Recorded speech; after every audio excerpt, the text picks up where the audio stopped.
John Rankin, Fort Collins, Colorado. Thanks for having us. In the book, Warren Buffett Way, the author describes the capital growth model that you've used to evaluate intrinsic value in common stock purchases.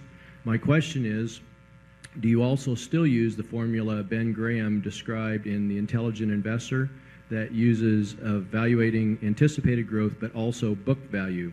It seems to me that fair value is always a bit higher when using Mr. Graham's formula than the stream of cash discounted back to present value that is in Warren Buffett Way and also that you've alluded to in annual reports. Yeah, we've tried to put in the annual report pretty much how we approach securities. And book value is not a consideration, virtually not a consideration at all.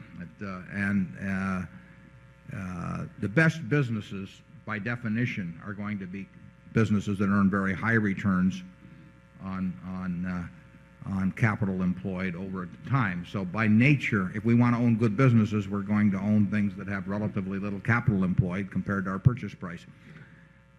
That would not have been Ben Graham's approach. But Ben was not working with very large sums of money, and he would not have argued with this approach. He just would have said his was easier. And it is easier, perhaps, when you're working with small amounts of money. My friend Walter Schloss has hewed much more toward the kind of securities that Ben would have selected, but he's worked with smaller amounts of money. He has an absolutely sensational record, and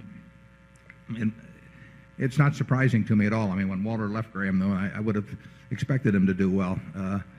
But I don't look at the primary message from our standpoint of Graham really as being in anything to do with formulas. In other words, there's three important aspects to it. One is your attitude toward the stock market. That's covered in Chapter 8 of The Intelligent Investor. I mean, if you've got that attitude toward the market, you start ahead of 99% of all people who are operating in the market, so you have an enormous advantage. Second principle is the margin of safety, which again gives you an enormous edge and actually has applicability far beyond just the investment world.